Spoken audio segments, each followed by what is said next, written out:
This is the day when one of football's glamour clubs has taken the field without £4 million worth of talent. Spurs absentees include Glenn Hoddle, Steve Archibald, Ozzy Ardiles, Gary Stevens and Danny Thomas, while Alan Brazil only gets the number 12 shirt. Everton are without new signing Terry Curran, who's injured, and Andy King, who's been ill. There's a recall in the central midfield position for Peter Reid, with Trevor Steven, who came from Burnley, playing on the right. Spurs in white start the match looking for their first home win against an Everton side who lost here last season but did put Spurs out of the FA Cup at Goodison Park. It's Kevin Sheedy, number 11. Everton themselves have been going through a sticky patch. That's offside.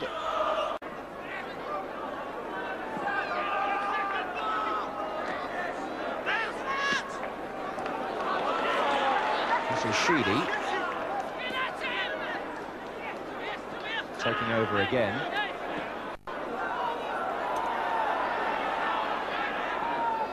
Offside again if the referee sees the linesman's flag, which is going to cause a slight confusion there. There was a flag for offside, which initially the referee didn't see, and by the time he did, he'd given a corner, which Sheedy will take.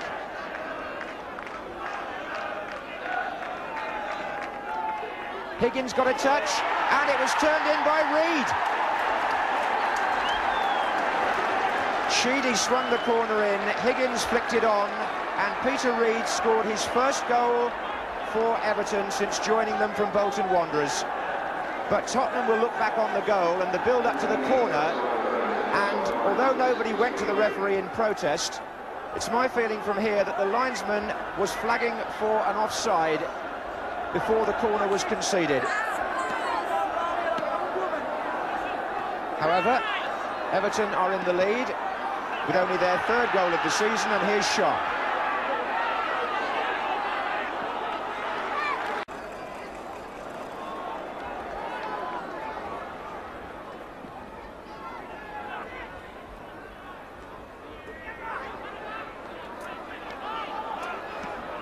It's forward by Steven. Owen Price's mistake, and Sharp is in here and could so easily have made it 2-0. Paul Price, who's bleeding quite badly from a cut on the face,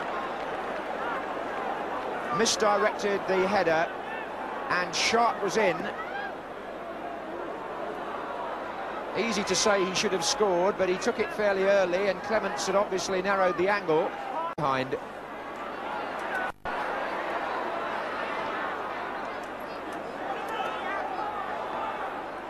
Here's Sharp again, and he's through once more. And chance here for Johnson. Good save by Clements.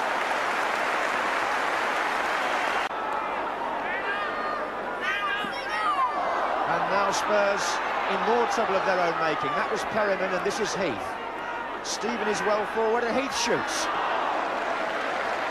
And Spurs, who are still playing very shabbily. And Johnson's in there. This is Sheedy.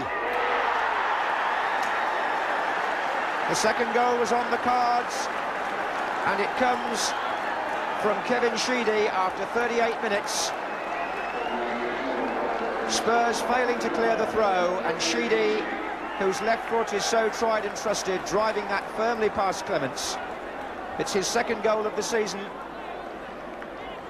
to add to the 13 he got last year for Everton when he was their Player of the Year. And it's put Tottenham in terrible trouble here in front of the...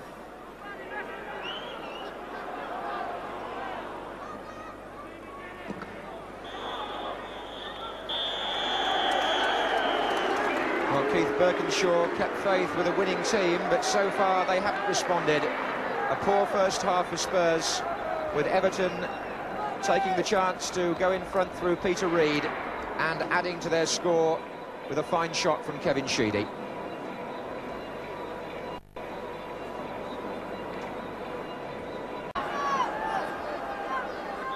Well, for Spurs, the news gets worse and worse.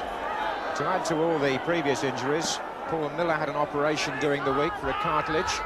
Gary Stevens withdrew from the England under-21 party only this morning, and now the news has come through to White Hart Lane that Ozzy Ardiles has been taken off in the reserve match at Ipswich, and that could mean, I fancy, a longer spell out for him.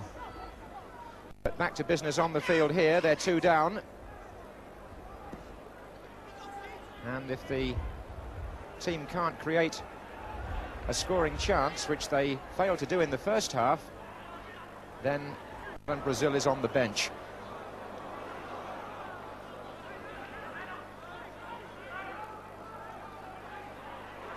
Indeed, Jim Arnold hardly had any saves to make. O'Reilly had stayed forward. Falco battling away well. Good effort. Oh, that's a tremendous goal. He seems to pull them out early in the season, Mark Falco. And never have Spurs needed a goal like that more than at that very moment. It came almost out of nothing. He did extremely well to resist the challenge and keep possession. And Jim Arnold, who hardly had a shot to save before that, had no chance as it flew past him into the corner.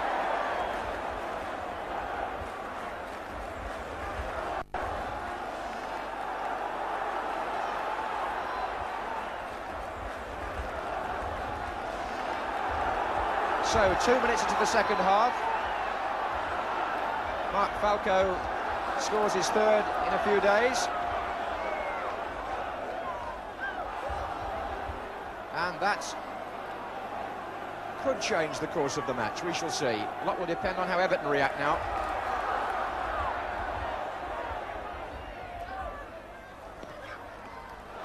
Onside, Crooks. Brook is coming in from the far post.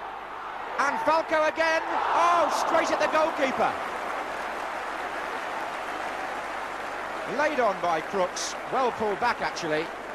And Falco, who'd scored from a far more difficult chance a minute earlier, at least got his shot on target and kept it down, but straight at Arnold.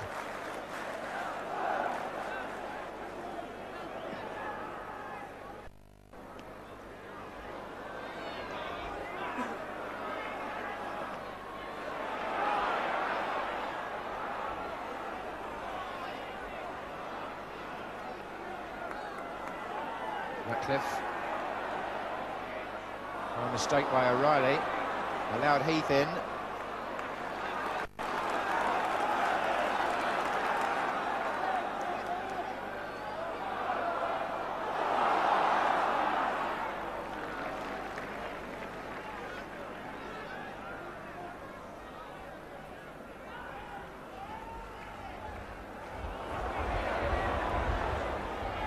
Stephen shaking off Mabbott to find Reid. Sheedy, he's got some good close skill. That's Bailey's forward pass, and Johnson is onside. Great chance here, and he muffed it. But was he fouled? There was just the possibility that Roberts might have caught him as he shot. But Tottenham replying with Galvin. And the ball has gone out for a corner. So a debate at one end is followed by a corner at the other. Graham Roberts, who was the player challenging Johnson as he shot, now goes forward for Tottenham, but I've got a feeling that David Johnson, although it looked like a bad miss, may have just been caught by Roberts as he drew his foot back. I should have thought that's a point that the Everton manager will want to debate at the end of the game.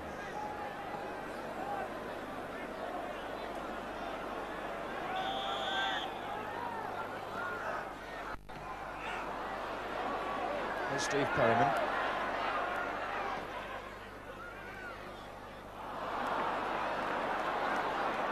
He's so willing, is Falco, making something there out of what looked a lost cause.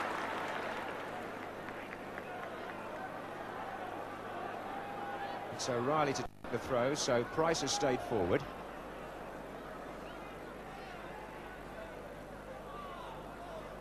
Falco's flick, Price's shot blocked by Sharp. And Sheedy. There's Perryman.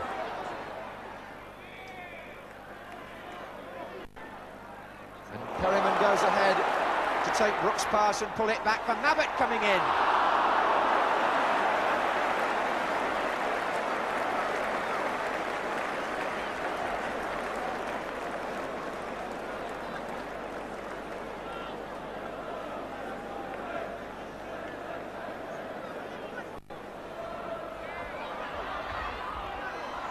Stephen again.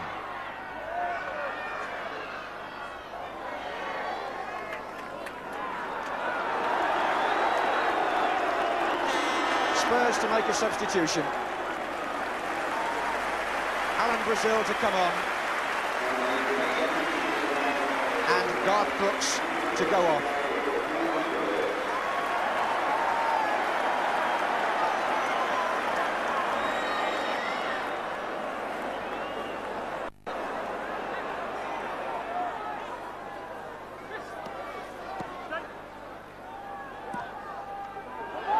Roberts forward and Arnold's coming all the way again. He's done that 2 or 3 times.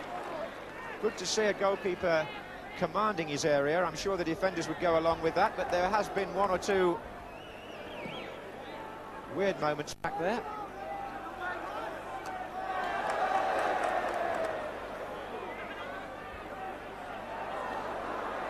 O'Reilly.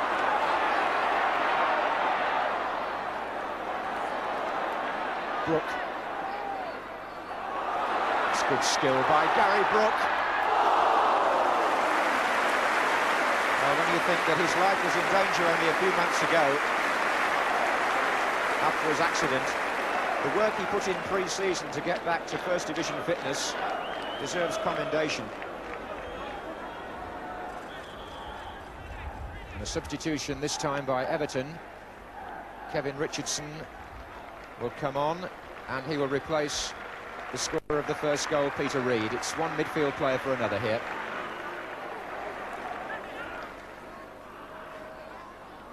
Roberts' header out. Richardson came through for his first touch. Now it's Ratcliffe, and his mistake enabled Brazil to latch on to the pass of Gary Brook. Still Brazil. He says corner. A question of whether Jim Arnold actually touched that or whether it might even have clipped the outside of the post.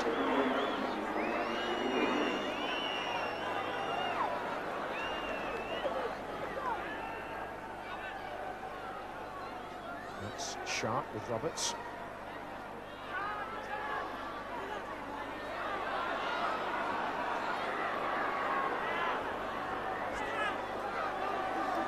Chris Houghton, well into stoppage time now. Galvin. Brook is free on the right, and Spurs have got 6 players forward with him.